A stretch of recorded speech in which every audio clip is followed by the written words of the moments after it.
Bien, chers amis, bonjour. Bienvenue à cette première édition d'Heritech, Heritech 2020, dans un contexte que chacun sait particulier, qui fait qu'Heritech sera cet automne la seule manifestation dédiée au patrimoine. Malheureusement, le salon du patrimoine patrimoine culturel a été annulé, qui devait se tenir à la fin de ce mois à Paris. Voilà, nous sommes dans une période évidemment particulière. Quand on ne peut plus prévoir, il faut vouloir. Et Heritech est le signe de ça. On va s'autoriser pendant 2 jours à sortir la tête du guidon et à se projeter dans l'avenir que nous voulons dessiner avec nos forces du patrimoine pour nos territoires. Hein, on est ici dans un ancien hôpital qui en a vu d'autres. Ça relativise la situation, ça ne la dédramatise pas. Et c'est pour ça que les règles sanitaires et l'ensemble des consignes qui vous ont été communiquées en amont et qui vous seront rappelées au fil de l'événement devront être scrupuleusement respectées, puisque voilà, la santé de tous demeure l'affaire de chacun. Donc voilà, merci beaucoup d'être avec nous ce matin et pour ces 2 jours pour parler numérisation des patrimoines, valorisation touristique de ces patrimoines grâce au numérique et voilà, dessiner ensemble l'avenir de nos actions de numérisation, de mise en valeur grâce aux nouvelles technologies, de ces actifs de nos patrimoines, de ces richesses qui constituent, je dirais, la motivation numéro 1 des touristes qui viennent dans notre pays, qui viennent et qui reviendront. Voilà.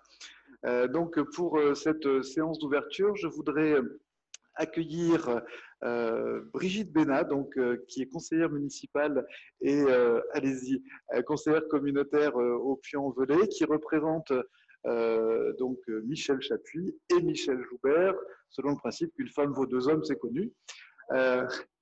Marie-Agnès Petit, conseillère régionale donc de la région Auvergne-Rhône-Alpes, également vice-présidente ici des questions touristiques. Donc merci beaucoup. Et je voudrais accueillir ici sur le plateau Jean-Pierre Marcon, président du conseil départemental de la Haute-Loire et coprésident d'Heritech, coprésident avec Pascal Payen-Appenzeller, que je vais inviter à nous rejoindre ici, qui est directeur général délégué de l'association Le Geste d'Or, avec laquelle nous remettrons donc le 29 octobre à Paris, à Saint-Germain-des-Prés, à l'Hôtel de l'Industrie, le Grand Prix Heritech, qui a intégré tout récemment, enfin cette année, l'ensemble des trophées remis par le Geste d'Or depuis plusieurs décennies autour des métiers d'art, de l'architecture, voilà, des choses dont Pascal nous parlera. Voilà, sans plus attendre, je souhaiterais donc dans l'ordre protocolaire commencer par la ville et l'agglomération avec Brigitte Bénat. Mais juste avant, tenez, ce que je voudrais qu'on fasse, c'est un petit jeu pour vous mettre dans l'ambiance, c'est le jeu du pourquoi. Donc je vais passer parmi vous et je vais vous demander pourquoi dans les 2 sens, c'est-à-dire qu'est-ce qui vous a motivé à venir et pourquoi, avec quoi vous voulez repartir de cet événement. Donc vous pouvez lever la main, je vais venir vers vous avec un micro et vous allez me dire pourquoi dans les 2 sens vous êtes là. Alors ceux qui sont mis sur les rangs approchés, effectivement, sont en difficulté. Bonjour à tous, Véronique Chapuis, l'ex-Colibri. Je suis venue parce que j'appelle de mes voeux la formation d'un tel événement pour la préservation des patrimoines. En France, nous avons des patrimoines d'une richesse incommensurable, avec des savoirs qui ne sont pas obligatoirement protégés par brevet, mais qui sont très convoités par le monde entier. Donc, protégeons-les. Et ce que je cherche, c'est comment fédérer pour pouvoir le faire tous ensemble. Merci, une motivation extrêmement claire. Est-ce qu'il y a dans la salle d'autres personnes qui peuvent nous dire pour ce qu'elles sont venues chercher à Heritech, pour leur territoire notamment? Vous avez vu de la lumière, vous êtes entré? Vous avez vraiment levé la main. Oui, oui. Bonjour, je suis du Cantal, je suis une voisine, et je pense que comme le département de la Haute-Loire, nous avons un riche patrimoine et qu'on peut beaucoup mieux faire et qu'aujourd'hui les nouvelles technologies nous permettent vraiment de valoriser cela, de dépoussiérer un peu le patrimoine et la culture, et je pense qu'on a beaucoup à faire. Donc j'espère qu'on va avoir des pistes pour savoir sur quoi travailler. Voilà. Super. Merci beaucoup. Oui? Je fais le tour. Alors, je suis dans le sens inverse des flèches. Je ne donne pas l'exemple, hein. Donc, surtout, faites pas comme moi. Voilà, ça y est, je suis à nouveau dans le bon sens. Donc, Oumar Kazarik, je représente la Direction régionale des affaires culturelles Auvergne-Rhône-Alpes. Et donc, forcément, il n'y a pas beaucoup à expliquer pourquoi nous sommes concernés par le sujet. La numérisation est un vrai enjeu pour le patrimoine et pour les structures qui sont sous notre tutelle ou qu'on accompagne au quotidien. Et en fait, l'idée, c'est de s'enrichir en fait, de tous les échanges, de toutes les expériences des uns et des autres pour les porter sur tout le territoire régional et accompagner au mieux tous les établissements et les monuments historiques. Merci beaucoup. Oui, j'arrive. Je prends le sens giratoire. C'était où la main? C'était là.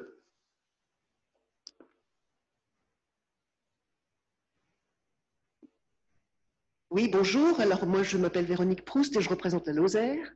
Et vous avez dû en entendre parler cet été. Effectivement, la Lozère a été très visitée. Et ce que j'attends ici aussi, le numérique bien sûr, mais peut-être une vraie réflexion sur comment accueillir le public qui justement venait en fait plutôt pour... j'enlève un peu mon masque.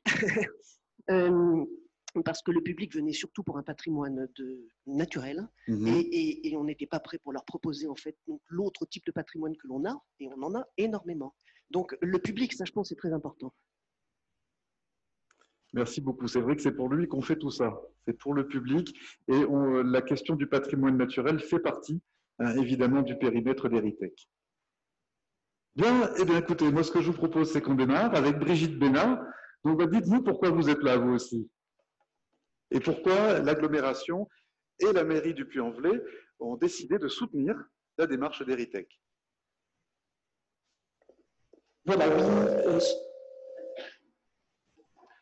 Ça va se régler. Voilà, je vous demande d'excuser donc l'absence de Michel Choupert, le président de l'agglomération, et Michel Chapuis, le maire du Puy, qui m'ont demandé de les représenter. Alors, notre territoire s'est engagé résolument dans la transition numérique. Et la communauté d'agglomération fait un levier du développement économique, un levier important.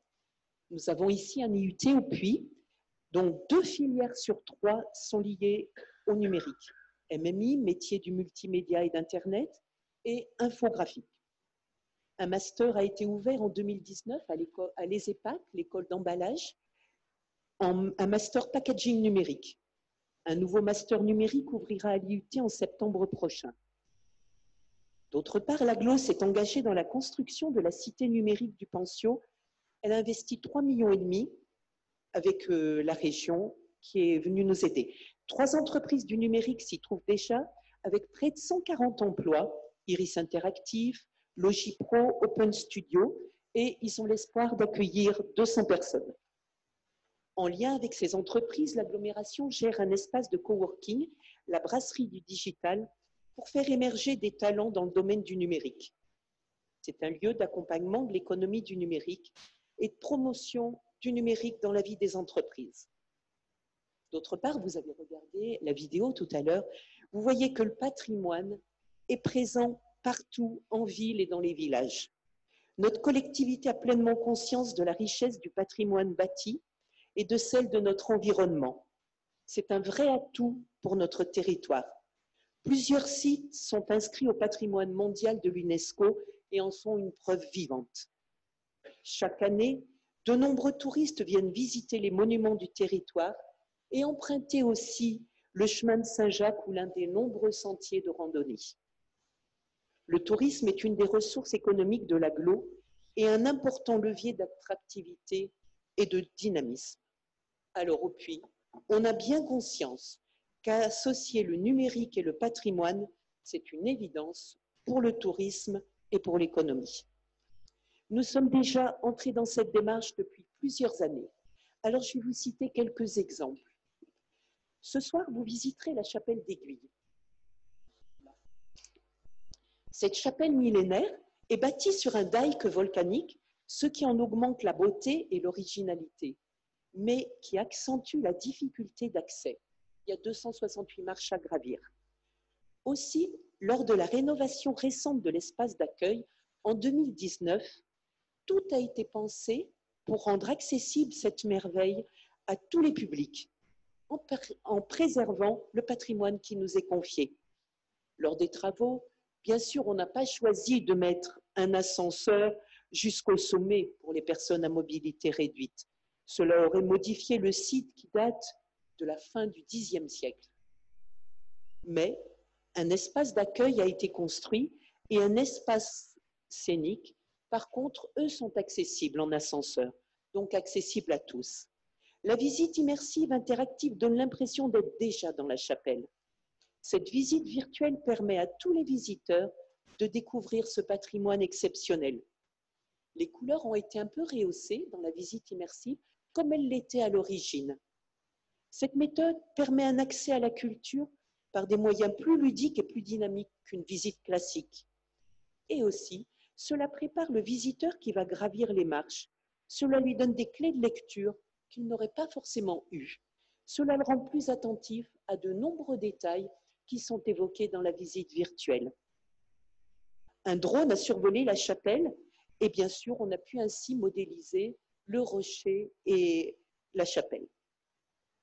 Un autre exemple, le contournement du puits a été ouvert en 2017, après des années de travaux. Mais cela posait une nouvelle question. Des touristes potentiels évitaient notre ville à ce moment-là. Le contournement était fait pour. Mais comment leur donner envie de venir quand même au puits et d'y rester au moins une nuit? De passer d'un tourisme de passage à un tourisme de séjour. Avec l'aide de la région, il a été décidé d'investir dans le puits Lumière. L'agglomération du puits a investi 1 million d'euros et confié le fonctionnement à l'Office de tourisme. L'idée du puits Lumière, c'est la mise en valeur de notre patrimoine, même la nuit. Dès l'été 2017, plusieurs lieux emblématiques de notre patrimoine ont ainsi été mis en valeur par des scénographies lumineuses créées par Gilbert Couden. La cathédrale, le musée, la chapelle d'Aiguille, le théâtre, la mairie, le conseil départemental sont mis en lumière. Ces projections enchantent les spectateurs en leur faisant découvrir des messages liés aux suites, à la construction, à l'activité. C'est un nouvel accès à la culture pour des personnes qui peut-être ne seraient pas venues autrement. Un moyen de faire vivre autrement la nuit, c'est au lieu de notre patrimoine. Une autre question est arrivée. Le musée de la ville du Puy, le musée Crozatier, c'était un musée classique encyclopédique qui méritait une vraie rénovation. Il n'y avait même pas le chauffage. Donc il a été fermé pendant 8 ans. Pendant ces années-là, dans le même temps, l'ancien hôpital qui est accroché à la cathédrale, l'Hôtel Dieu, que vous avez peut-être aperçu, inscrit au patrimoine mondial de l'UNESCO, venait d'être rénové. Donc l'agglomération a installé des expositions dans ce lieu. Mais à la réouverture du musée en 2018, une question s'est posée. Était-il utile de faire vivre 2 lieux un petit peu similaires liés à la conservation du patrimoine?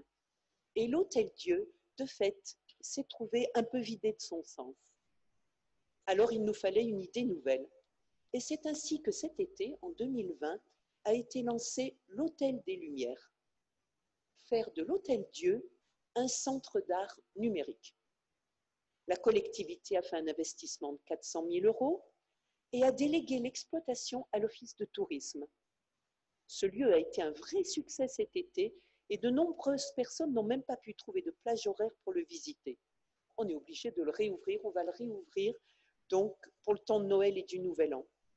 On y trouve une salle immersive avec un voyage au cœur de la Terre et une autre salle immersive aussi sur le thème des peintres impressionnistes.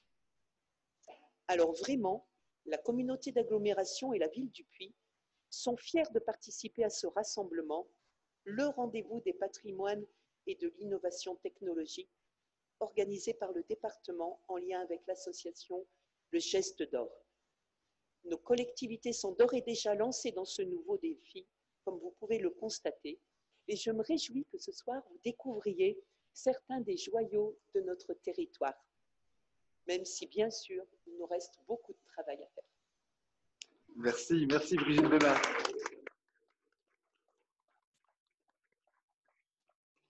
Alors oui, vous nous avez vraiment donné envie de découvrir les merveilles qu'on verra ce soir entre 17h30 et 20h30. Absolument, on sera dans un rayon de 300 mètres. Hein. Donc ici, on ne peut pas faire, je dirais, 10 mètres sans buter sur du patrimoine. J'espère que ça va vous plaire. Alors, je suis assez confiant là-dessus. Est-ce qu'aujourd'hui, Brigitte Bénard, vous savez ce que pèse, est-ce que vous êtes arrivé à isoler ce que pèse le tourisme de patrimoine sur le territoire de l'agglomération? En année normale, on est bien d'accord, mais peut-être que cette année, finalement, a été un peu normale à sa manière dans nos régions. Qu'est-ce que ça pèse dans la motivation, finalement, des touristes? Quand on vient ici, est-ce que c'est pour le patrimoine architectural, culturel? Est-ce que c'est pour le patrimoine naturel? C'est quoi les motivations? Est-ce que vous êtes arrivé à les isoler? Ce n'est pas du tout ma spécialité, mais je constate qu'effectivement, il y a une grande partie de visiteurs qui viennent sur le chemin de Saint-Jacques-de-Compostelle. Donc, beaucoup de touristes arrivent avec l'idée de faire une partie ou tout le chemin de Saint-Jacques-de-Compostelle. Donc, ceux-là peuvent être très sensibles à la découverte du patrimoine. Ils vont découvrir en chemin des lieux qui sont marqués d'histoire aussi. Ils sont dans cette démarche et ces touristes-là sont un vrai public pour ces innovations. De plus, la ville est inscrite au patrimoine de l'UNESCO, donc on a...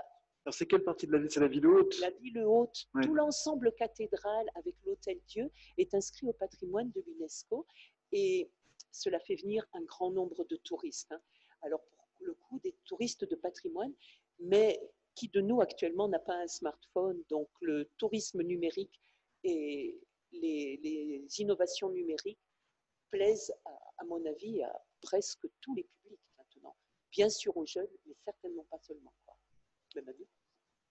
Oui, je crois que le quartier général des chemins européens de Compostelle se trouve ici, au Puy, depuis 1987 ou 97, je ne sais plus. Mais je crois qu'il y a c'est un centre névralgique. On est vraiment un des grands départs du chemin de Saint-Jacques. Ouais. Il y en a d'autres, bien sûr, mais on est un des grands départs du chemin de Saint-Jacques.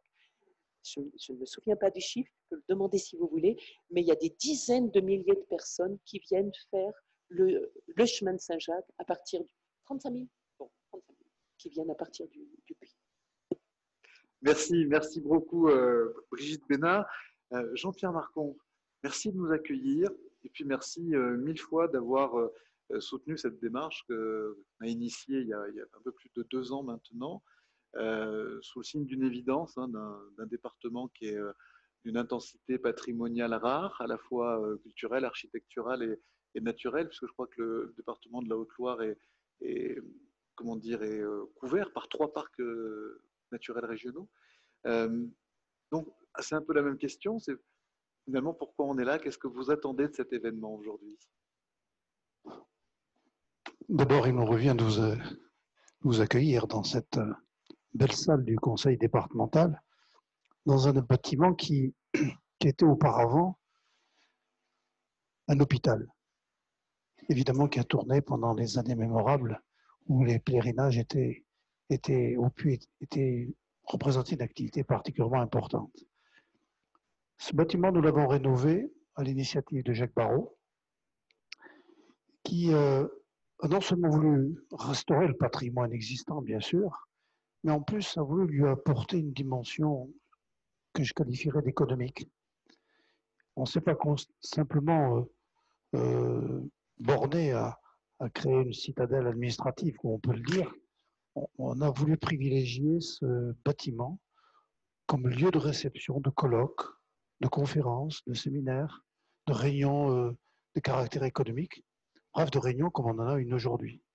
Et c'est une intention de notre président du départ qui s'est concrétisée qu'aujourd'hui nous apprécions beaucoup.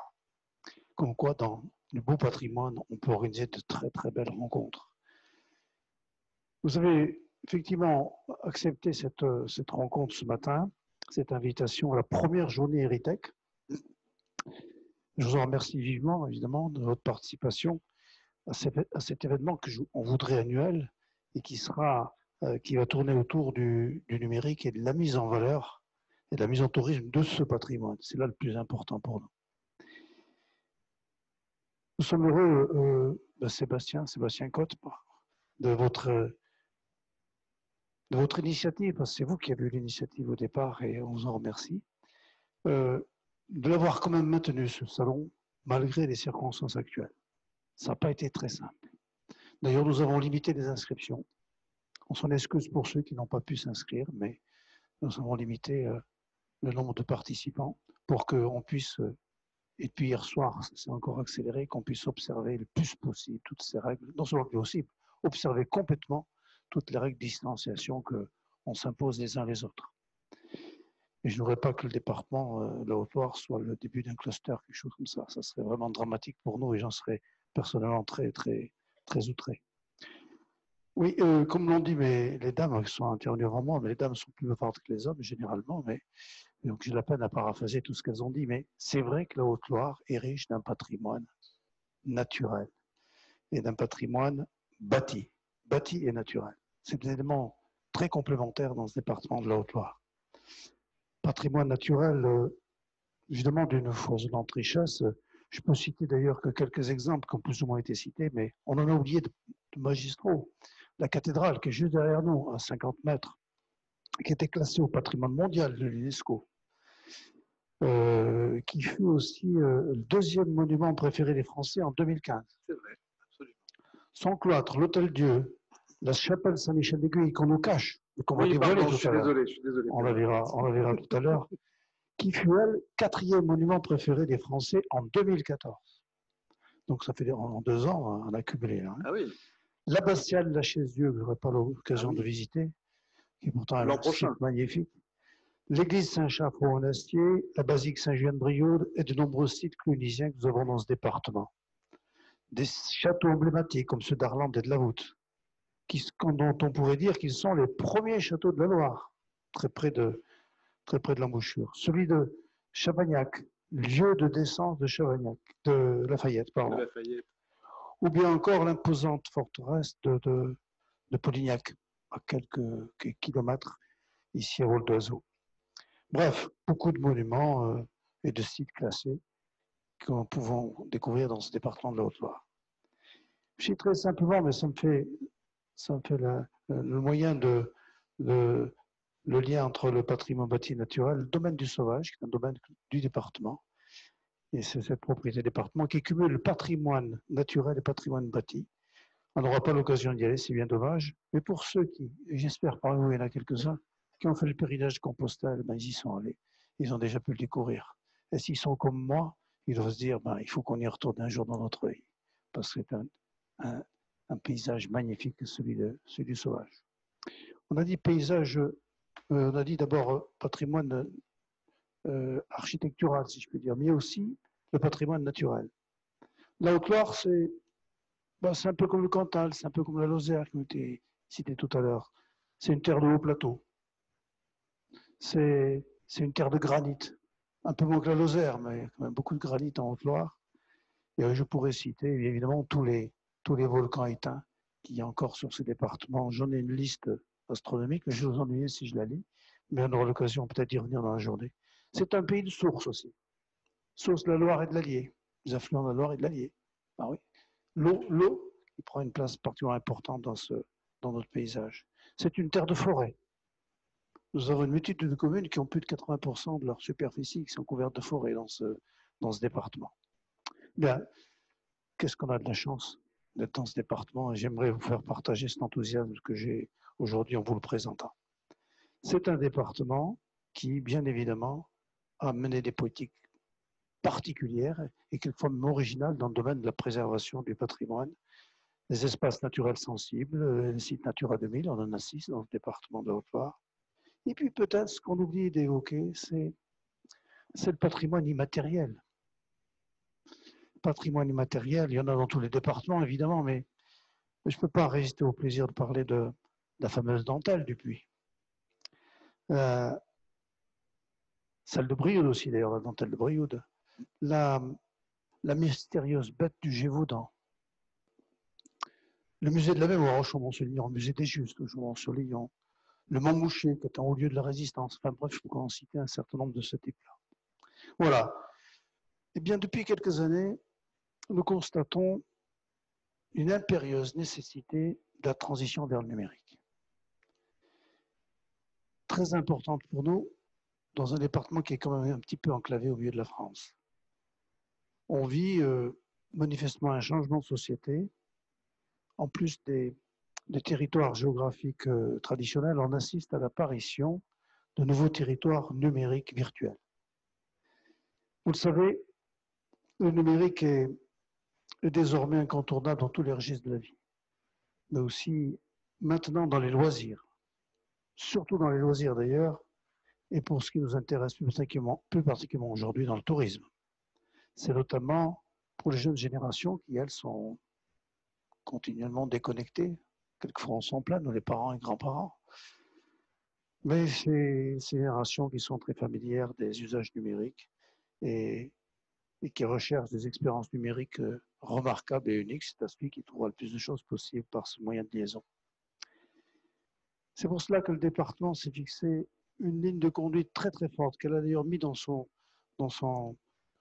feuille de route. C'est être un véritable chef de file de la transformation numérique des territoires. Pour nous, c'est particulièrement important.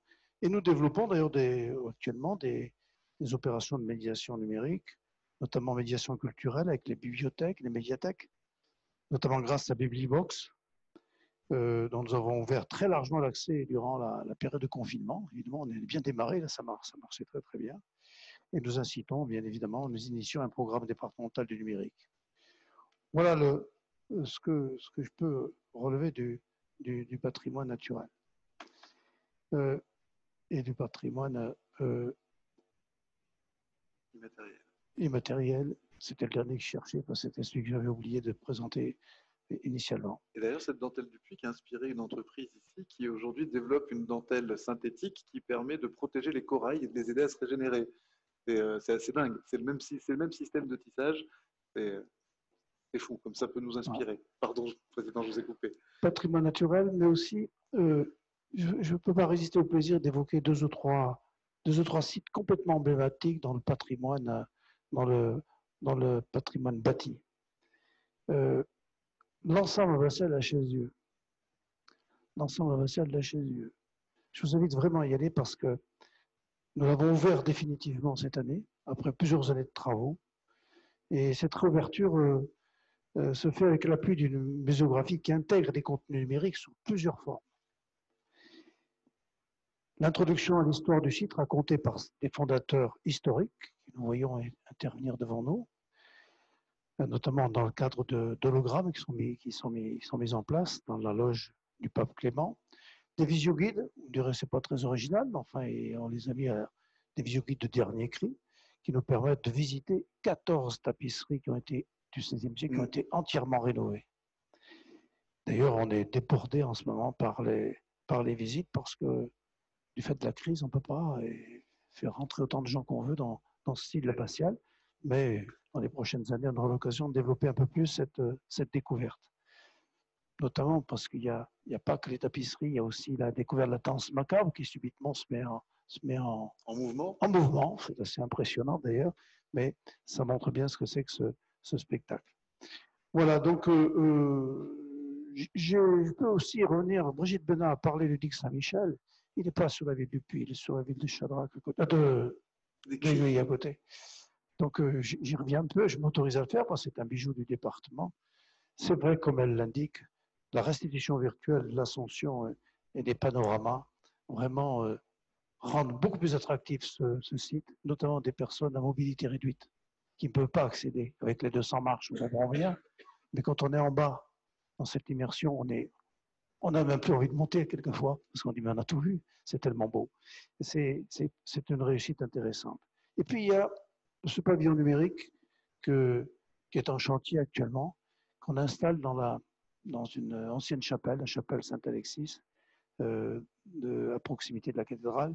Et ce pavillon qui va mettre en valeur alors, toute l'offre touristique du département, naturelle, culturelle, en tout cas dans toute sa globalité. C'est pour nous, ça va être pour nous, je pense, bon, je dirais presque le clou de l'opération, parce que ça nous permettrait de vraiment montrer avec tous les aspects numériques qu'on peut mettre en œuvre, bien sûr, toutes les richesses du département de Haute-Loire, non seulement celles que je viens de vous préciser, mais aussi beaucoup d'autres, si bien que ceux qui vont arriver ici au Puy, ils n'auront qu'une envie, c'est y rester plusieurs jours pour découvrir tout ça. Et c'est en tout cas l'intérêt que nous avons voulu mettre ensemble, en place.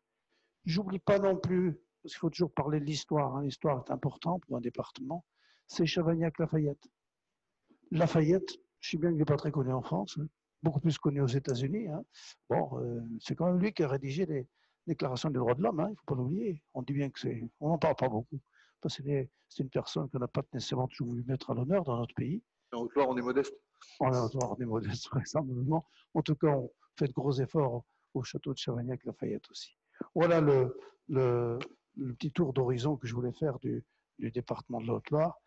Ça plaide vraiment pour que ici on puisse devenir le véritable capitale je dirais d'Eritech, qui serait un véritable terrain de jeu pour les chasseurs de start-up, pour ceux qui veulent inventer le tourisme patrimonial de demain. Je crois ça va pouvoir phosphorer dans ce milieu d'Eritech cette année et puis dans les prochaines années, j'espère, parce que pour nous, c'est particulièrement important.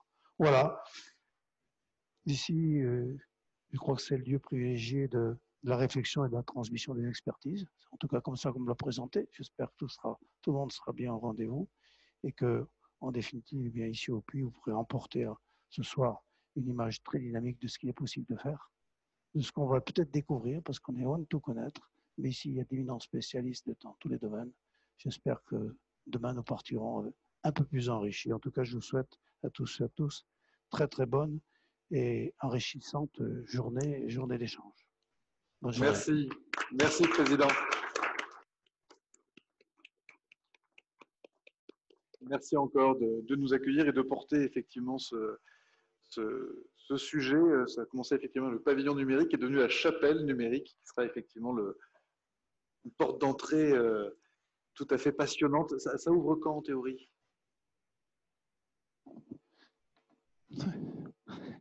Il y a longtemps que ça aurait dû être ouvert.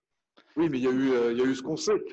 Il y a eu ce qu'on sait, mais pas simplement. Je pense que c'est compliqué de mettre en place une telle organisation dans un lieu très protégé. Bien évidemment, on ne fait pas ce qu'on veut, c'est compliqué. On doit obéir à certaines contraintes. Il y a des fouilles archéologiques à faire dans le site du Puy, c'est compliqué. J'aurais voulu que ce soit ouvert pour maintenant. On n'y est pas arrivé. À la fin de l'année, ça sera un peu compliqué parce que de toute façon, il vaudrait mieux pas ouvrir parce que si on ouvre, personne ne viendra pas. Si on est plus ou moins confiné. Donc, début de l'année prochaine. Début de l'année prochaine. Mais c'est vrai que vous avez la contrainte, notamment, d'aménager cet espace-là en étant capable, pas à tout moment, mais de le restituer tel qu'il était. C'est-à-dire que vous ne pouvez pas modifier la structure, modifier.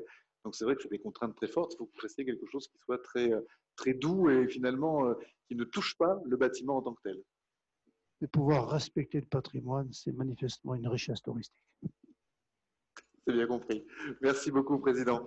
Marie-Agnès Petit, donc, vous représentez aujourd'hui le président Wauquiez et la région, mais naturellement, votre cœur parle pour la Haute-Loire et votre connaissance de la question touristique va nourrir aussi votre regard sur justement cette action autour de l'Heritech, hein, qui est Heritage and Technology, pardon pour l'anglicisme, mais c'est les technologies appliquées au patrimoine, comme vous avez la MedTech pour la médecine, la FinTech pour la finance, la SportTech pour le sport, etc., etc. Il y a de la tech partout. Mais alors qu'on a de magnifiques entreprises en France là-dessus, on n'a pas encore de filière Heritech. Madame la conseillère régionale. Oui, bonjour à chacun et à chacune d'entre vous. Oui, Sébastien, les techs sont au rendez-vous. Les techs sont au rendez-vous et nous avons bien noté tous ensemble que depuis quelques années, ce numérique dont on vient de parler, et Jean-Pierre Marcon et Brigitte Bénin, vient quelque peu bouleverser notre quotidien, vient modifier notre approche aussi dans beaucoup de domaines. Il faut juste se rappeler qu'en 1998, nous étions 2% des foyers français à être connectés sur ce réseau international de l'Internet. Aujourd'hui, nous sommes un peu plus de 89%. Donc il y a cette espèce de turbulence, cette espèce d'aspiration qui fait que les collectivités, quelles qu'elles soient, et particulièrement la région Auvergne-Rhône-Alpes, a bien vu que dans cette affaire-là, il y avait un enjeu par rapport à ces nouvelles approches, un enjeu de développement économique globalement, et du coup, c'est un engagement de la région Auvergne-Rhône-Alpes sur justement la construction de cet écosystème du numérique du futur. Alors une fois qu'on a dit ça, on se dit mais qu'est-ce qu'on fait? Ça a été de nous dire qu'il fallait peut-être poser 3 pierres d'architecture, 3 ambitions fortes pour devenir cette Silicon Valley numérique européenne, avec premièrement, et je pense que c'est indispensable, une région 100% connectée. Qui dit numérique dit forcément connexion. Parce qu'effectivement, l'aménagement du territoire est aujourd'hui indispensable pour notamment toutes ces infrastructures numériques. Et donc, c'est d'apporter le très haut débit dans nos territoires. Je voudrais saluer d'ailleurs ici l'initiative de la région Auvergne de l'époque et des 4 départements auvergnats qui ont mis en place le premier RIP rural de France. Ce n'est pas rien. Avec un plan de développement de ce très haut débit de quelques 1,2 milliard d'euros pour apporter le très haut débit à l'ensemble des Auvergnats. Donc oui, c'est le très haut débit, c'est bien sûr d'avoir le moins possible de zones blanches et donc bien sûr, c'est de construire des infrastructures. Première ambition, donc, une région 100% connectée. Deuxième grande ambition pour aller vers cette Silicon Valley européenne, c'est une région créatrice d'emplois. Et nous l'avons bien vu, nous l'avons bien entendu. Aujourd'hui, il faut que nous ayons la capacité pour répondre aux besoins des compétences des entreprises. 6 à 7 000 postes sur cette région Auvergne-Rhône-Alpes non pourvus, en attente de la part de nos entreprises. Et concrètement, c'est le campus du numérique sur lequel nous travaillons depuis déjà plusieurs mois, qui dans quelques semaines va être à Charbonnières-les-Bains. Donc physiquement, ça va être à Charbonnières-les-Bains. Physiquement, c'est un lieu de formation innovant où vous allez pouvoir trouver quelques 500 étudiants, où vous allez pouvoir avoir quelques 15 formations, où vous allez avoir l'usine de recherche et d'innovation. Bref, un lieu vraiment innovant qui sera en même temps accompagné, je dirais, d'un écosystème qui permettra de mobiliser les acteurs de la formation, avec notamment ces formations hors mur, et nous avons mis en place quelques 40 formations hors mur, dont ici d'ailleurs, chère Brigitte, la cité numérique du Pentio, ici au Puy-en-Velay. Donc les organismes de formation, les organismes de recherche, les entreprises, les startups, les fournisseurs de services et de technologies du futur, tous ces gens-là se retrouvent dans cette espèce d'écosystème sur ce campus du numérique, qui donc est ce campus, oui, ben, un passeport pour la formation de demain, pour nos futurs web designers, pour nos futurs experts en com digital, pour nos futurs chefs de projet web, bref, autant de compétences à avoir pour répondre justement un petit peu à ces attentes. Et je dirais que c'est bien en mettant ensemble et en lien ces structures de formation, d'accompagnement, de Fab Lab, d'entreprise, que nous aurons plus de salariés formés, que nous aurons donc cette meilleure adéquation formation-entreprise et que nous aurons forcément plus d'emplois. Ça, c'était la deuxième grande ambition avec ce vaisseau amiral de notre ambition régionale qui est ce campus de numérique. La troisième ambition, c'est de se dire et de faire en sorte que nous ayons une région créatrice de services. Il faut que le numérique soit présent auprès de chaque citoyen par des services utiles, fiables, de qualité donc, et aussi faciles à utiliser par tout un chacun. C'est donc de faciliter la vie des citoyens. On pourrait parler de la carte jeune que nous avons mis en place pour nos lycéens. On pourrait parler du développement du numérique éducatif avec les ENT que vous connaissez tous, avec ces robots lycéens que nous avons achetés et qui permettent aux lycéens de suivre les cours même s'ils sont malades. En Haute-Loire, nous avons fait exactement la même chose aussi, n'est-ce pas, Président? C'est aussi d'analyser toutes ces données qu'on trouve sur ce big data qui doivent nous permettre quelque part un peu d'anticiper justement les besoins du futur c'est le développement du numérique pour la valorisation des patrimoines, bâtis, naturels, immatériels, comme vient de le dire à l'instant le président Marcon. Et c'est ainsi d'ailleurs que notre appel à projet patrimoine numérique que nous avons lancé en 2019 trouve tout son sens pour justement accompagner les sites patrimoniaux en termes de visites virtuelles. Et d'ailleurs, la Comcom en Haute-Loire de Brioude de Sudozon a bénéficié de cet accompagnement de l'appel à projet patrimoine numérique pour justement mettre en place une application qui permet la visite virtuelle de ces 3 sites, Blel, Lavaudieu et Brioude. Je vous invite vraiment à aller faire cette visite virtuelle, bien sûr. Alors du coup, quand vous avez les compétences, quand vous avez les gens formés, quand vous avez les outils, quand vous avez l'innovation, et bien forcément, vous allez pouvoir avoir l'observation, l'étude, la documentation, la restauration de ces biens patrimoniaux et culturels. Et du coup, vous allez pouvoir rendre plus accessible, et pour tous, y compris pour les personnes en situation de handicap, et nous y tenons, et j'y tiens particulièrement. Donc, vous allez pouvoir rendre plus accessible l'accès à la connaissance avec cette approche culturelle qui s'est franchement démocratisée parce qu'elle est plus divertissante et on l'entend bien et on le voit bien dans la façon aujourd'hui de consommer de la clientèle touristique. Alors, avec tout ça, vous allez pouvoir trouver le secret le mieux gardé d'Auvergne qu'est cette belle Haute-Loire. Et là, forcément, oui, en Haute-Loire, nous avons suivi ce fil d'Ariane du numérique. Nous avons encouragé la mise en valeur de ces patrimoines, comme le disait le président Marcon. Le digital, bien sûr, est au cœur de notre stratégie de développement touristique, est au cœur de notre stratégie du marketing, parce qu'en même temps, nous le voyons bien, le numérique permet de développer, vous savez, cette expérience propre à chacun de vous, propre à chacun de nous, cette expérience du coup un peu personnalisée pour les visiteurs. Et en fait, nous avons cette capacité de faire vivre ces expériences. D'ailleurs, ce soir, vous allez pouvoir en vivre certaines, pas toutes, hein, les conditions sanitaires ne font que, on ne pourra pas vous emmener jusqu'à la chaise Dieu.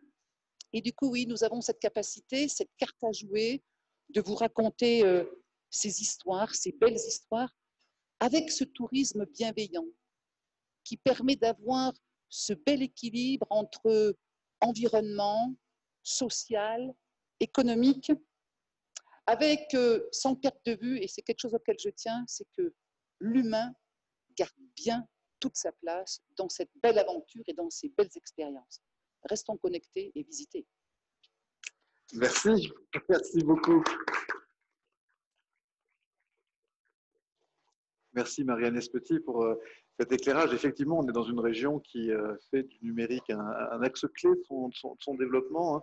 Vous le citiez, en 98, 2% des Français étaient sur Internet. Et de l'autre côté de l'Atlantique, c'était l'année de naissance de Google. Donc, on a bien rattrapé ce retard apparent. Mais en effet, on est en face d'une véritable filière. Et c'est ce qu'on soulignait aujourd'hui. Où est l'Héritage? Est-ce que l'Héritage demain pourra prendre place avec une chaire Heritage and Technology au campus de Charbonnières? Je le dis pour les non-auvergnats, c'est à côté de Lyon. Oui, merci de la précision, Sébastien. Donc on peut imaginer peut-être que demain, quelque chose se passe à Charbonnières autour de l'Héritage.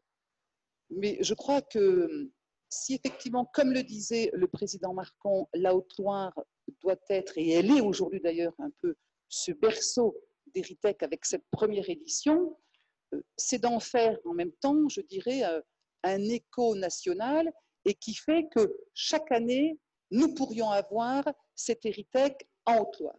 Absolument. Ce qui n'empêche pas d'avoir le Héritage hors les murs, comme on le fait d'ailleurs au niveau du campus numérique avec nos formations hors les murs, au Puy, à Aurillac et dans tous les départements de cette région Auvergne. Donc oui, ça pourrait être bien sûr le Héritage sur le campus numérique qui, lui, justement, avec tout cet écosystème du numérique du futur qui sera présent sur place, pourra donner d'autant plus de l'écho et bien sûr, je dirais, ce partage entre chacun et chacune qui nous permet de mieux comprendre les initiatives, voire peut-être même de piquer l'idée. Parce qu'on le sait bien, tout le monde est en train de se poser la question, qu'est-ce que je mets en place pour faire en sorte que mon patrimoine naturel, bâti, immatériel, puisse se révéler d'autant plus à tout un chacun. Et je trouve que c'est cette belle force collective que nous pouvons avoir les uns les autres, publics, privés, que de travailler ensemble pour faire résonner, je dirais, tout ce magnifique patrimoine exceptionnel. Merci beaucoup. Et je précise qu'effectivement, il y a ici même au Puy, hein, donc, dans une logique de campus hors les murs, sera créé en septembre 2021 un master dédié, hein, il me semble, à la réalité virtuelle, réalité augmentée, et ces choses-là. Donc on est vraiment au cœur du système, dans le département qui porte ça, dans une région très, très digitale. Pascal Payen-Appenzeller, donc co-président d'Heritech, directeur général délégué de l'association Le Geste d'Or. Oui. Alors, merci d'être avec nous, merci d'avoir accompagné cette aventure, parce que finalement, on aurait pu compter que finalement, on n'avait rien à se dire entre les gens du numérique et les gens qui taillent des pierres. Finalement, pas du tout. On n'est pas des manuels, nous, mais finalement, le geste, il a changé de forme. En réalité, il y a un paradoxe apparent entre patrimoine et numérique, parce qu'on pourrait dire que le patrimoine, c'est ancien. Quand nous avons créé le Geste d'Or, nous avons dit que le patrimoine n'est pas ce que l'on reçoit, mais ce que l'on transmet. Et d'autre part, le patrimoine, je prends un exemple, on vient de découvrir, et le Geste d'Or porte cette découverte, le secret des pyramides qui sont en pierre moulée. Et ce secret des pierres moulées, nous l'avons mis à jour et nous allons pouvoir recréer l'agglomération en matière siliceuse d'éléments naturels pour créer des bétons avec simplement du sable et du sel. Et donc, il se trouve que dans le bâtiment, dans le patrimoine bâti, mais c'est vrai aussi dans le patrimoine vert, puisque nous avons chez nous au Geste d'Or Arnaud Daguin, que vous connaissez sûrement tous, et le président Marcon ne peut pas ne pas le connaître. Et nous venons de lancer, et nous le lançons le 29 octobre pour les trophées du Geste d'Or, un nouveau métier qui s'appelle l'agro-silvo-pastoralisme. Il est bien évident que pour inventorier la richesse en agriculture, en foresterie, et puis en pastoralisme, il faudra le numérique. Je veux dire, la nature a toujours été faite de greffes, a toujours été faite d'inventions, et le patrimoine ne peut avancer que par des inventions successives. Puisque je suis compagnon du Tour de France, lorsqu'on a mis au point le lamellé-collé, c'est chez nous, ça a permis des églises modernes après la guerre 39-45, avec des voûtes de grande portée. Mais je voudrais dire donc qu'il n'y a pas du tout contradiction entre une révolution apparente et une tradition tout autant apparente. Très souvent, on me dit « Ah, vous dessinez ». Bien sûr que nous dessinons toujours et on dessine en 3D depuis toujours. Le trait, l'art du trait chez les compagnons est une géométrie en 3D. Mais nous sommes, dès le départ, nous avons été parmi les premiers à avoir de l'assistance par les premiers logiciels qui nous ont aidés à compléter l'art de mettre en œuvre. Ça s'appelle l'art de mettre en œuvre, n'est-ce pas? Et il y a ici un certain nombre de personnes qui étudient bien Notre-Dame, dont j'ai eu la charge autrefois, Notre-Dame de Paris, et par conséquent, effectivement, la technologie. Mais la technologie, qu'est-ce que c'est? Et il se trouve que tu m'as donné la joie, Sébastien, je te tutoie hein, parce que voilà, c'est plus simple. Tu m'as donné la joie de patronner en somme le concours Heritech Geste d'Or et j'ai donc lu les 10 dossiers qui ont été soumis à notre jury et dont nous avons choisi quelques-uns et puis nous programmerons les résultats le 29 octobre. Et qu'est-ce que j'ai découvert en lisant ces dossiers fort bien faits? Et je voudrais le dire en 4 points pour ne pas être trop long, puisque tu m'as dit de ne pas être très long. Or, j'ai l'art d'être long. La première chose, et je rejoins là ce que Marie-Agnès Petit a dit en insistant sur la connaissance. Il est bien évident que, puisque je fais 4 têtes de chapitre, je vous propose 4 têtes de chapitre pour comprendre le numérique, il y a l'essence et la pratique. L'essence du numérique, c'est évidemment la connaissance. Parmi les chantiers qui concourent cette année à Heritech Geste d'Or, effectivement, la notion d'apprentissage, du vécu, du milieu, donc de cet environnement culturel est fondamentale et l'essence même du numérique, c'est de permettre la connaissance. Et contrairement à ce qu'un certain nombre de décadentistes, dont je ne suis pas, disent, effectivement, il n'y a jamais eu aussi grande curiosité qu'aujourd'hui. Et cette curiosité, on verra, elle traverse les générations. Mais par ailleurs, il est bien évident que la connaissance ne peut exister que si elle est pratique. Je me souviens, j'ai dirigé longuement l'école des Clés d'Or. C'est l'école des concierges de palace. C'est un métier qui est peu connu, mais qui emploie des milliers de gens, sauf en ce moment, et qui me disait, donnez-nous les trucs là pour qu'on sache accueillir les étrangers, etc. Puis quand ils découvraient, puisque je leur enseignais d'abord la géographie urbaine, comment comprendre les clés des villes, puisqu'ils sont amenés à faire connaître les villes, à se déplacer de ville en ville au cours de leur métier et de leur expérience, eh bien, effectivement, découvrir tous les éléments qui composent la réalité, le numérique, permet cela. Il se trouve que je prends en charge, à la rentrée prochaine, la première chaire d'économie symbiotique au monde, aux Arts et Métiers à Paris. C'est avec Elisabeth Delannoy, qui est une grande mathématicienne, chargée des algorithmes, et je m'y intéresse beaucoup. Nous allons mettre en place les écosystèmes d'écosystèmes. Comment, sans le numérique, pouvoir comprendre, pouvoir mesurer. Je me souviens, quand je faisais mes études de mathématiques, eh bien, on me disait l'équation à plus de 3 inconnus, oula, tu auras du mal. Ben, aujourd'hui, à 1000 inconnus, je peux y aller. J'exagère peut-être, mais vous comprenez bien que le numérique, c'est d'abord la connaissance et la mise à disposition des éléments de la réalité. C'est la première des choses que ça permet. La deuxième chose que j'ai constatée dans ces dossiers, c'est que le numérique permet la combinaison très importante dans notre société, et ce n'est pas le président Marcon qui me démentira pourquoi je fais appel à lui, parce que ça met en jeu l'individu et la société. Le numérique permet l'autonomie, on en parlait tout à l'heure, et ça permet une découverte personnelle, mais en même temps, évidemment, à partir de cette autonomie, eh bien, il y a une possibilité de coordonner les intelligences. Et cette coordination des intelligences qui va depuis ceux qui créent les systèmes jusqu'à ceux qui en bénéficient, me semble au cœur du social et du sociétal, puisque ce sont les deux adjectifs que l'on pratique beaucoup aujourd'hui. Puis il y a une troisième chose qui pour moi est fondamentale, la plus importante. Comme je suis à la fois un enseignant, mais un homme du bâtiment, architecte, urbaniste, etc. Effectivement, quand je vais sur un chantier, je mets en jeu mon corps, quel que soit mon état physique. Et il se trouve qu'aujourd'hui, le corps a peut-être pris le pas, quelquefois, mais ce n'est qu'une apparence, sur l'esprit. Donc, c'est l'environnement corporel qui fait que, bien voilà, encore avant-hier, à Paris, puisque je viens de Paris, il y avait, comme un peu partout en France, des terrasses pleines, et toute cette jeunesse à laquelle j'appartiens, car nous appartenons toujours à la jeunesse, en tous les cas moi. Donc vous aussi par conséquent, et vous tous ici, bien sûr.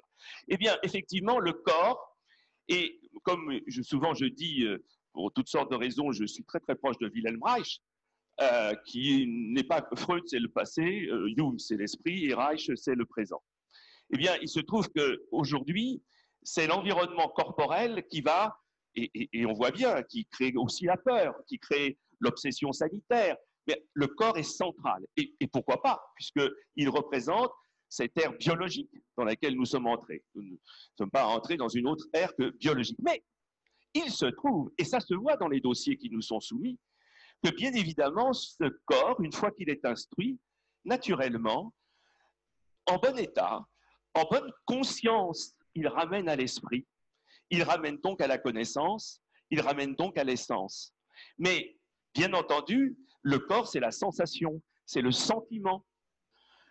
Et ce sentiment, qui est le sentiment de la vie, le numérique va permettre, par son environnement multiple, je pourrais dire, et je l'improvise, parce qu'il ne faut pas partir que de ses notes, il faut partir aussi de ce qui nous traverse, eh bien, que c'est impressionniste. Il est bien évident que la vibration, je me souviens quand je donnais mes cours à Rouen, là, devant la cathédrale, et puis j'avais inauguré le musée avec Jacques Toubon, avec l'exposition des Claude Monet sur la cathédrale de Rouen, il est bien évident que cette vibration, c'est exactement ce que pressent l'artiste quand il décompose la couleur, qu'il recompose le spectre, eh bien, d'une certaine façon, c'est ça le numérique. Et je pense que l'analogie est juste. Et puis, le quatrième point que je voulais développer, je vais très vite, tu vois, c'est qu'effectivement, le numérique supprime les frontières. Il se trouve que je suis binational, mon nom l'indique, Pascal Payen-Appenzeller, je suis assez fier d'être également suisse. Eh bien, effectivement, et j'en agace mes amis en disant, qui me disent, mais non, tu es d'abord français. Je dis non, je suis aussi suisse, puis je suis européen, et puis je suis humain. Eh bien, effectivement, le numérique permet, par exemple, on parle ici de tourisme. Le tourisme, je vous rappelle, c'est le mot créé par Stendhal. J'ai une passion pour Stendhal, et il a créé ça à partir des Anglais. Et le tourisme, selon Stendhal, il en parle très longuement, c'est la découverte, on dirait aujourd'hui, de l'autre. Lui, il disait des nations que nous traversons, des cultures, etc. Donc, c'est la curiosité en sympathie. Et bien sûr, la découverte crée toujours effectivement la sympathie, puisqu'elle est un désir. Vous vous souvenez de cette parole de Paul Valéry qui est inscrite en haut du palais de Chaillot à Paris, « Ami n'entre pas ici sans désir ».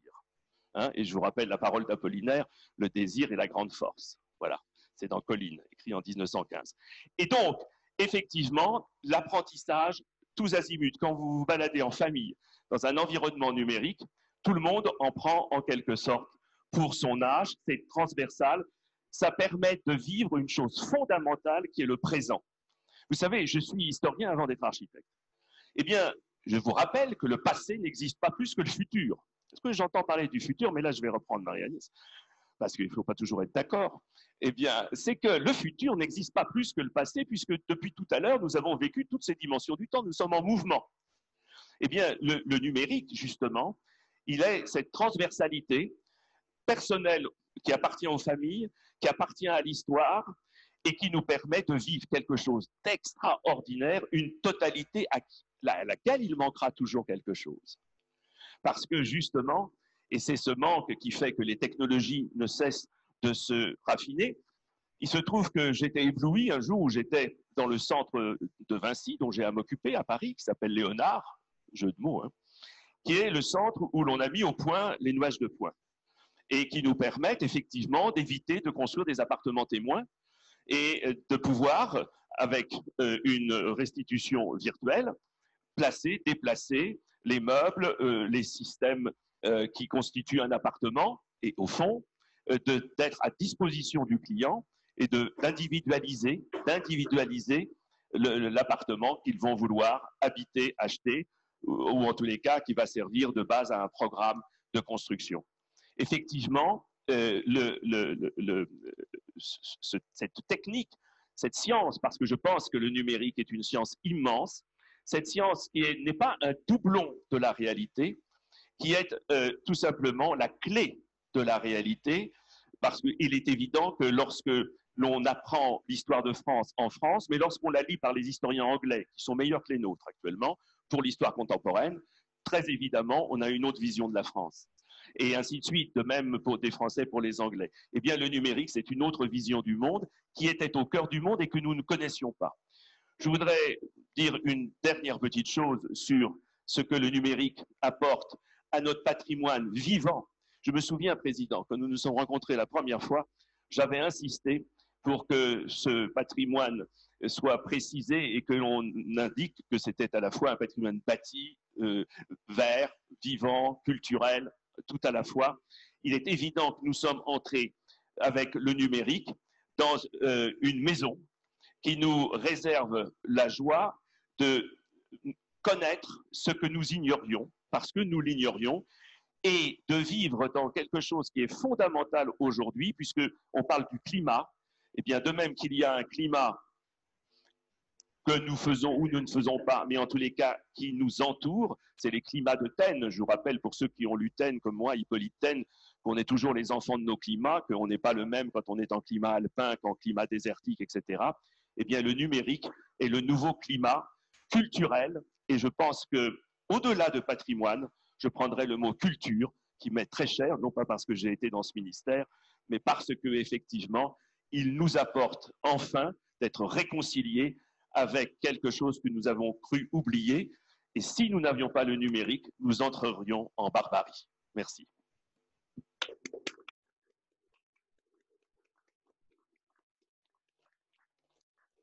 Merci, merci beaucoup Pascal.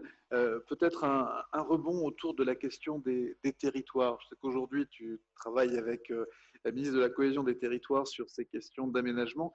Quel lien fais-tu et fait-on assez de liens d'ailleurs entre les identités des territoires et les patrimoines dans le sens large dont on parle?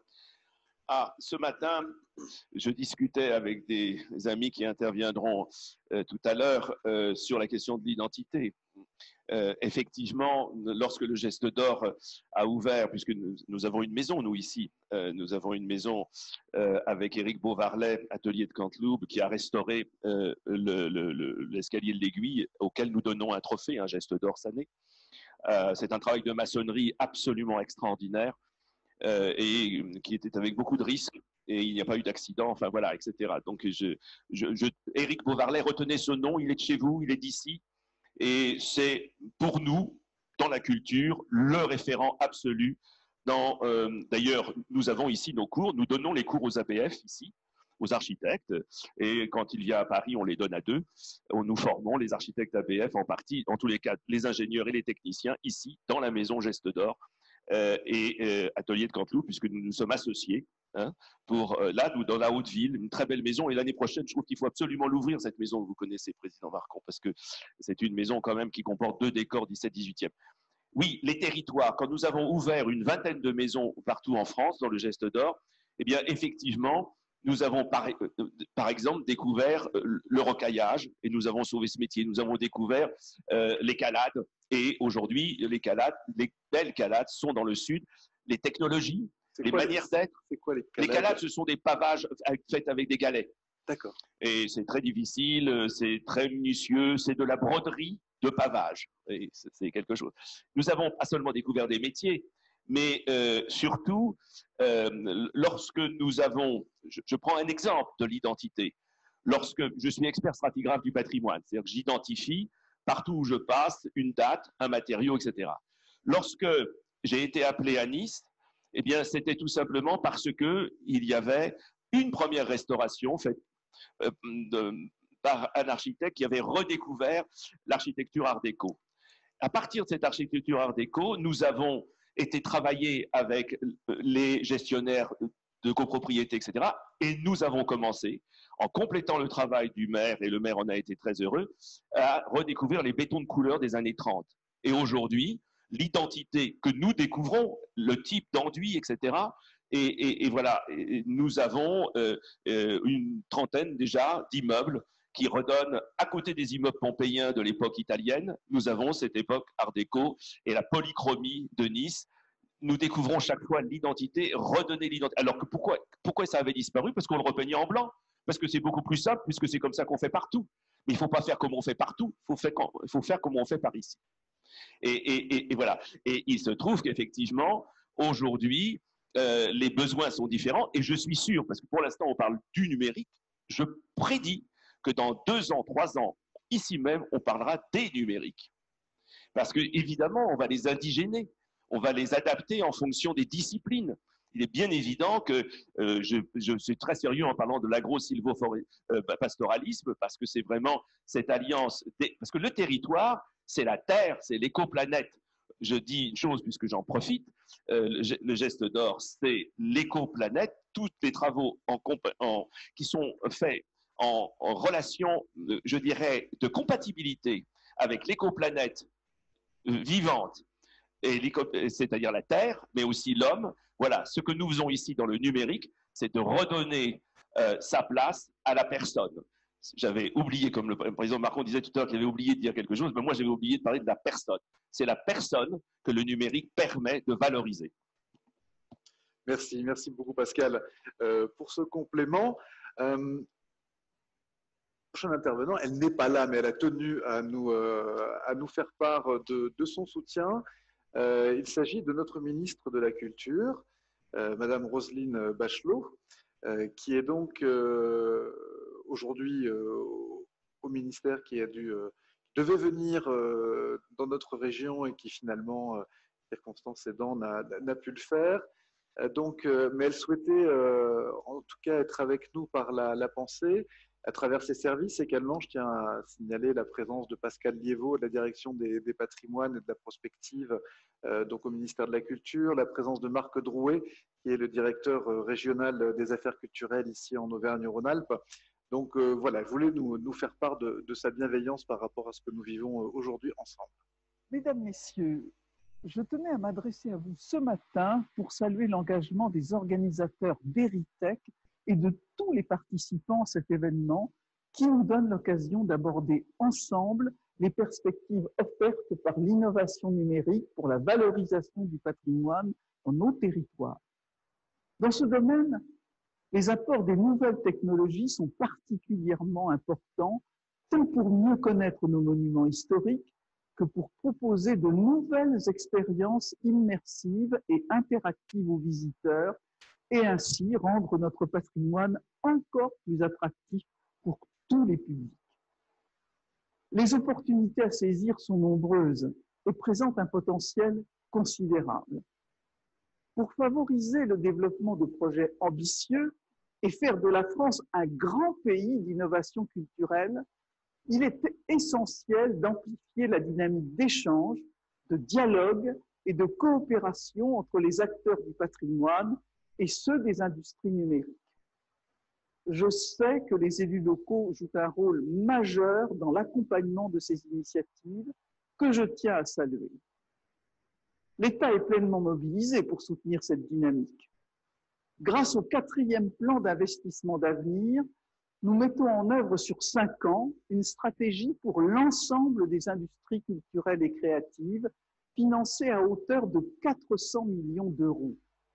Cette stratégie transversale, menée en coopération avec le ministère de l'Économie, des Finances et de la Relance, sera amorcée dès l'an prochain grâce au crédit du plan France Relance. En favorisant les synergies entre les acteurs de toutes nos filières artistiques et culturelles, elle accélérera leur transition numérique tout en contribuant au développement économique et à l'attractivité de nos territoires. Cette stratégie permettra ainsi d'apporter un soutien substantiel à des projets innovants œuvrant à la valorisation du patrimoine partout en France. Face à la crise que nous traversons, il est plus indispensable que jamais de préparer l'avenir de notre patrimoine. Nous pouvons compter sur le pouvoir des nouvelles technologies pour le rendre encore plus accessible, plus vivant, pour faire en sorte que les Français continuent de se rassembler autour des héritages de notre passé commun. Je vous souhaite à toutes et à tous de riches journées d'échange.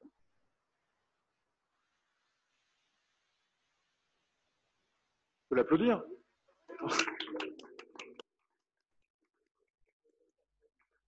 Elle ne nous entend pas, mais pour le coup, ces équipes sont peut-être devant le streaming actuellement en cours d'Heritech. Y a-t-il des questions dans la salle pour nos experts et nos intervenants? Voilà, je vais circuler parmi vous. J'ajuste mon masque pour vous laisser le temps de réfléchir à votre première question. Ça peut partir dans tous les sens. On a un petit quart d'heure devant nous, si vous le voulez bien, avant d'aller visiter les stands pour les uns et d'aller déjeuner en premier service pour les autres. Y a-t-il des questions dans la salle, en particulier, qui peuvent venir d'entreprises privées, d'élus? Voilà, par rapport à ce que vous avez entendu sur ce qui se passe dans cette région, ce qui se passe au Geste d'Or, ce qui se passe dans ce département, dans cette ville. Oui? Une question pour Madame la conseillère régionale. Vous avez parlé d'un appel à projet. Est-ce qu'il est toujours en cours?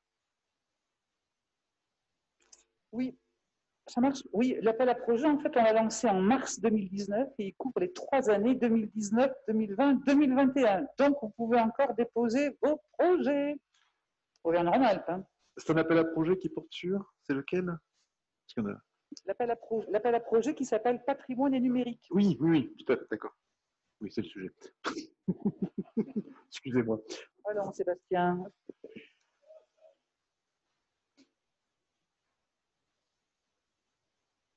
Elle est dans la bonne région, elle est dans le Cantal, hein, absolument. D'autres questions? Ou des témoignages sur des choses que vous avez fait. Ça nous intéresse aussi parce que ça va nourrir notre réflexion sur le livre blanc, dont on parle demain. Attention, je vais désigner moi-même.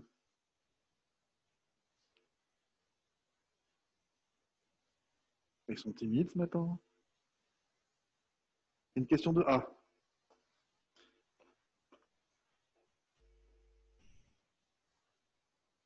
Merci pour ces interventions. Une question général, Héritech est aujourd'hui au Puy-en-Velay. Comment envisagez-vous de rayonner dans la France pour que Héritech soit dans toutes les régions demain, soit une source d'inspiration? Qui veut répondre? Ce qui est à peu près certain, c'est qu'Héritech élit domicile ici, en Haute-Loire. Ça, c'est une certitude, parce que la Haute-Loire a vocation à devenir le berceau de cette nouvelle discipline. Et ensuite, le rayonnement, il sera peut-être plutôt centrifuge que centripète. On va faire venir un max de monde ici. Voilà, et c'est comme ça qu'on va les inspirer, je pense. Mais, Président.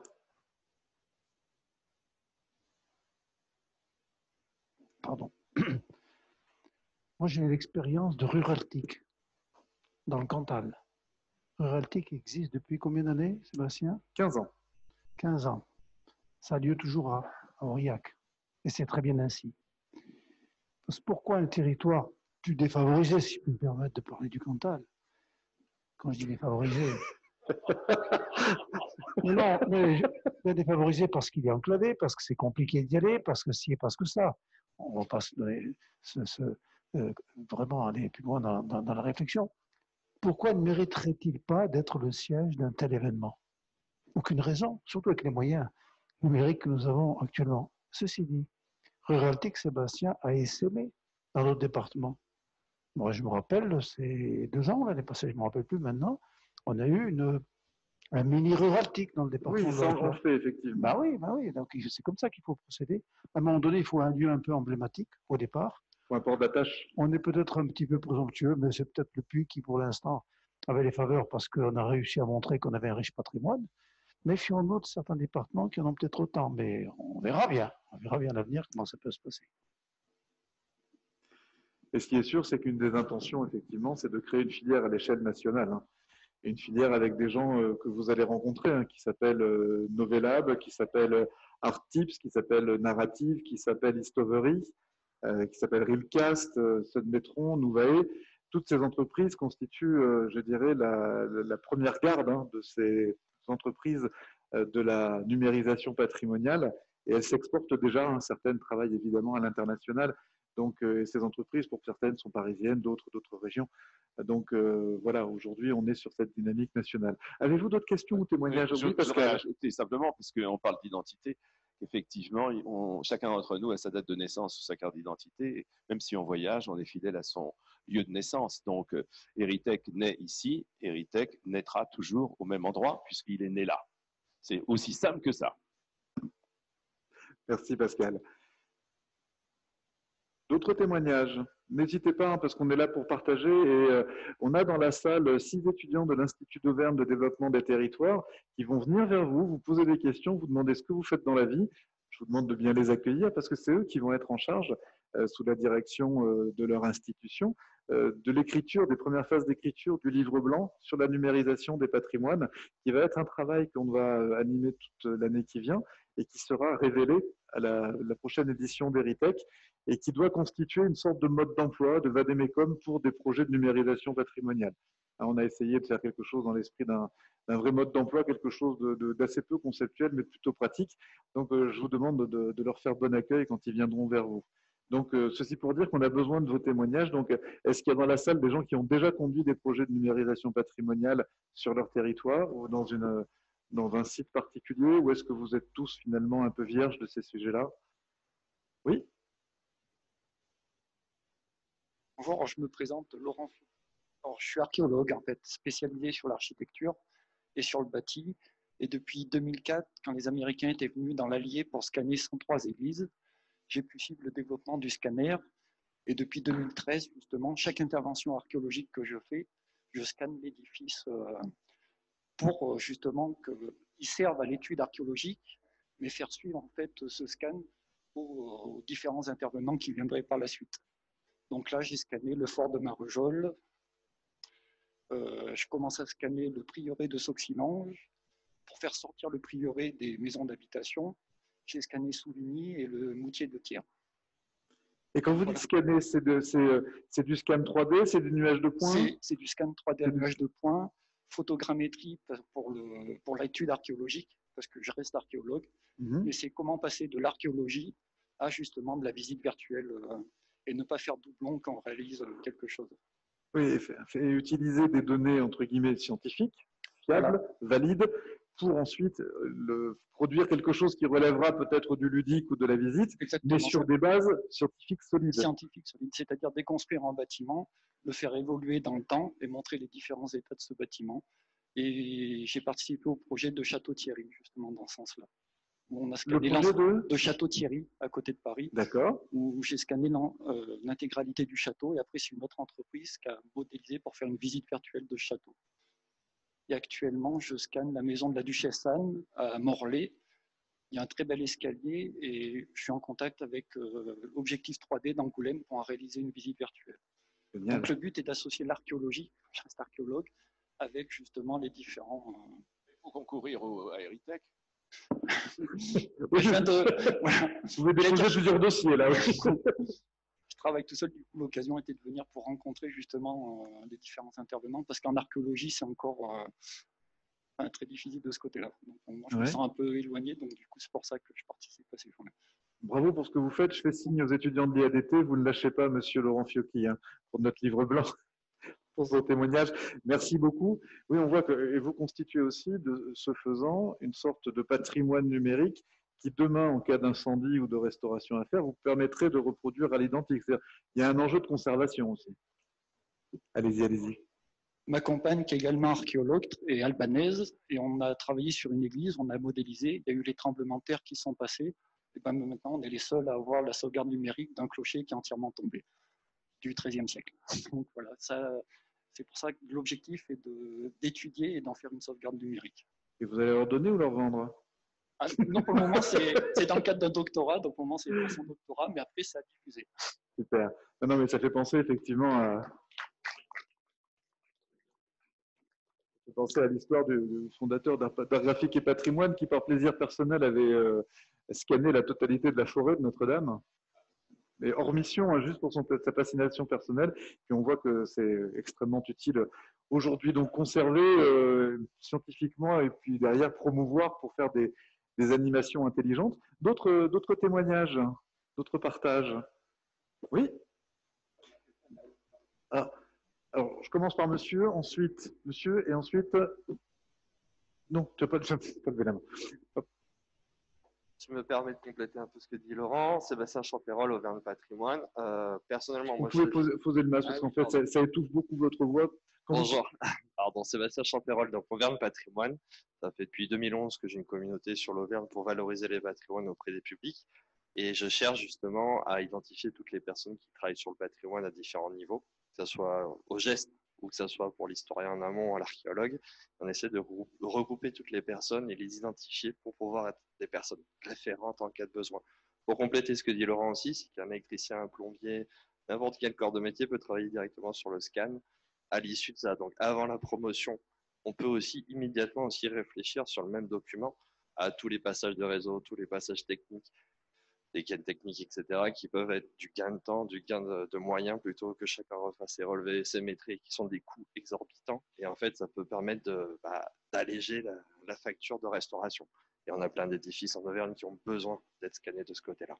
Donc voilà, c'était juste pour dire qu'avant la promotion, il y a la phase d'entretien de restauration. Tout à fait. Qui peut aussi être facilitée par l'action de Laurent. Merci. Merci. Alors, quand je vous passe le micro, n'hésitez pas à ensuite utiliser le gel hydroalcoolique qu'on vous a donné. C'est vrai que derrière, on a la notion de double numérique. On a quelque chose qui est partagé et sur lequel on peut travailler ensemble. Alors, j'ai vu la main d'Adélaïde ici, mais il y avait monsieur d'abord. Et puis même pour les assurances, le double numérique va être un vrai sujet. Oui, bonjour, je suis David Duguet de la Grotte Chauvet, je suis chef de projet. Tout à l'heure, j'interviendrai à 14h30. Scanner, c'est facile, c'est pas compliqué, on connaît les techniques, on le fait même sous l'eau. Ça fait très longtemps qu'on le fait, nous, à Chauvet. La question, en ce qui nous concerne, nous, notre projet, c'est aussi l'attractivité. On utilise le numérique comme un outil d'attractivité pour nos territoires, nous, pour l'Ardèche. Et là, je dois dire qu'il y a quand même pas mal de résistance au sein du ministère de la Culture pour faire évoluer et mettre à disposition des données pour qu'on puisse ensuite les valoriser. Un exemple, nous, sur Chauvet, on a un gros projet, on a eu la phase une de notre projet, c'est la restitution, la réplique de la grotte Chauvet. On a utilisé le numérique, c'était pas compliqué. On a éprouvé des techniques et des méthodes qu'on connaissait depuis 20 ans. On veut réutiliser ces données-là pour un deuxième projet, une phase 2 de notre projet, cette fois-ci un outil d'attractivité pour notre territoire.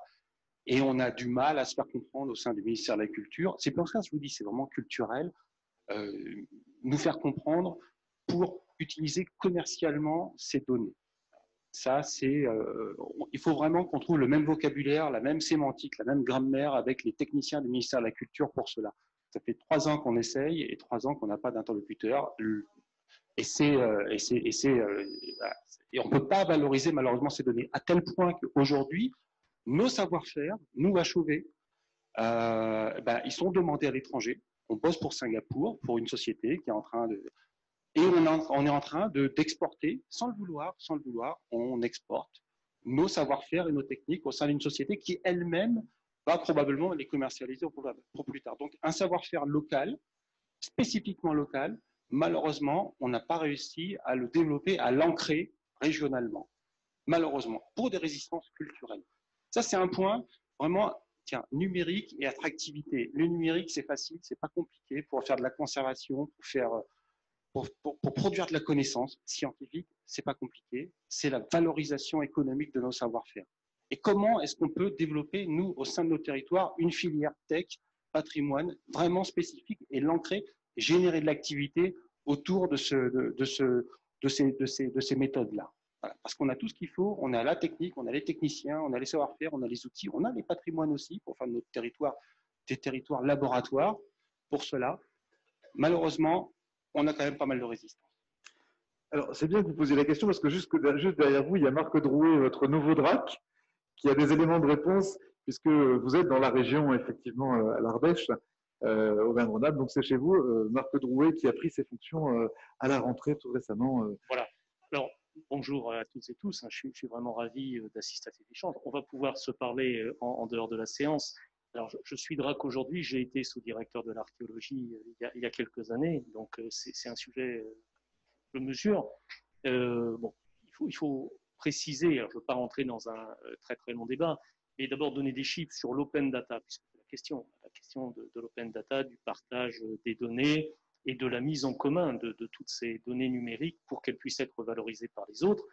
La France est le 2e pays au niveau mondial, derrière la Corée du Sud, en matière d'ouverture de son open data aux autres. C'est-à-dire que derrière des petits sujets ponctuels qu'on peut avoir comme ça, d'une manière générale, on est quand même plutôt très en avance par rapport aux autres pays. Mais il reste des choses à faire incontestablement. Et derrière ces questions, il y a des questions sensibles pour le ministère de la Culture, qui sont la question de droit d'auteur.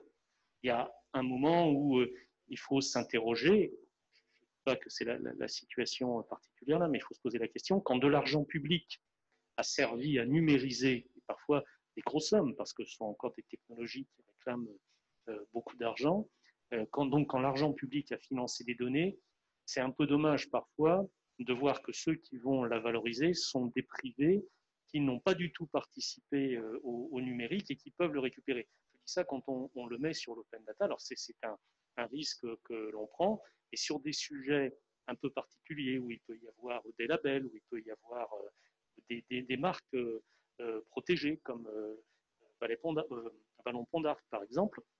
Bon, ben voilà, il faut réfléchir à 2 fois, il faut discuter. Alors, si vous n'avez pas d'interlocuteur, moi, je vais vous en trouver, il n'y a pas de problème. Mais il faut approcher avec prudence, parce que derrière tous ces sujets formidables, il ne faut pas oublier qu'on a aussi, malheureusement ou heureusement, des sujets juridiques. Il ne faut pas non plus les négliger, que c'est important de traiter ça sans passion et de traiter ça malgré tout. Et on va se parler entre eux. Merci. Merci beaucoup. Sans passion, je n'ai pas l'impression que ce soit le karma de David Huguet.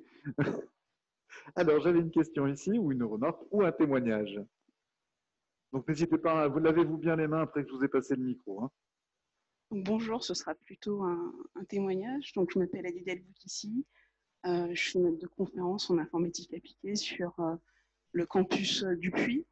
Et je souhaitais prendre la parole pour témoigner en fait de ce que les synergies avec le monde universitaire et notamment le monde de la recherche peuvent apporter pour mettre en emphase le patrimoine au travers du numérique. Plein d'exemples. Sur le site du campus du Puy, dans le Fab Lab que je dirigeais il y a peu, on a travaillé sur les modèles numériques de façade de bâtiments, dont le bâtiment du musée Crozatier, et on a mobilisé l'impression 3D pour faire des facsimiles, ce qui permet d'avoir une médiation particulière de l'architecture au travers du toucher. Et cette expérimentation nous a permis, avec l'agglomération du Puy, d'obtenir le prix de l'accessibilité du ministère de la Culture. Donc, ce n'est pas rien. Au niveau du geste, on s'intéresse beaucoup en fait aux gestes artisanaux. Comment en fait le numérique peut mettre en emphase des gestes dans divers domaines, la coutellerie, la boucherie, la dentelle. Et ce qui a été très intéressant dans nos pratiques, c'est aussi tous les apports des milieux culturels. Tu as parlé, Sébastien, du projet de Fontanille. Et je travaille avec Roland Arnaud justement sur ce projet. Et il faut rappeler qu'il est né en fait d'une résidence d'artistes dans les locaux de l'entreprise de Fontanille. La présence de cet artiste, Jérémy Gobet, a permis en fait d'apporter un regard neuf en fait sur le savoir ancestral de la dentelle et de mettre en fait comment dire, en regard en fait le savoir ancestral de la dentelle et cette problématique climatique liée en fait à la dégénération des coraux. Voilà. Moi, je suis arrivée après en fait dans ce projet-là, mais le regard de l'artiste était essentiel parce qu'en fait, il a permis d'ouvrir une nouvelle opportunité pour cette entreprise qui aujourd'hui en fait développe ce projet assez dingue, hein, je dois le dire. Merci beaucoup. Du geste vers le numérique ici. Une autre remarque, question, témoignage? C'est plutôt une réponse à une des questions qui a été posée. Donc, Véronique Chapuis, ex-Colibri, je suis spécialiste en valorisation, innovation, ergonome juridique avec mon partenaire Winotech. À la question qui a été posée tout à l'heure sur les questions de valorisation, je dirais que les intervenants ont largement précisé que nous rentrons également dans une nouvelle ère et que le numérique va permettre de créer une nouvelle économie. Nouvelle économie, ça veut dire que tous ces magnifiques projets que vous conduisez, cette numérisation génère de nouveaux comportements économiques. Je m'explique. Si l'on a numérisé des patrimoines, que ce soit à un niveau privé ou à un niveau régional ou à un niveau étatique, comme cela a été rappelé par le représentant du ministère de la Culture, eh bien, je pense qu'il va falloir réfléchir à ce que ceci soit effectivement peut-être disponible dans certains contextes pour la recherche, par exemple, en open data, là, peut-être sur du gratuit, mais aussi que pour d'autres circonstances, que ce soit de la visite du public, que ce soit sur des demandes d'entreprises étrangères ou sur d'autres demandes encore, que nous développions un modèle économique pour que ces données soient disponibles de façon payante. Le juridique suivra. On est sur le geste dans certains cas, on est sur des savoirs ancestraux. On a la chance d'avoir la loi de 2018 sur le secret des affaires. On a tout ce qu'il faut aujourd'hui pour pouvoir s'organiser. Donc, ça ne doit pas être un souci. Par contre, en termes de comportement, en termes de code contractuel, en termes de valorisation, et c'est toute la démarche de Winotech et d'autres acteurs qui savent mettre des chiffres derrière tout ça, parce qu'il y a un marché, qui dit marché dit prix, dit chose.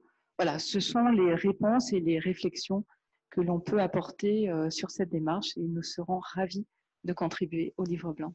Merci. Oui, puisqu'il y a un double sens à la valorisation des patrimoines, hein. Les mettre en valeur, mais aussi leur accorder un prix. Hein. N'ayons pas peur de parler de ça.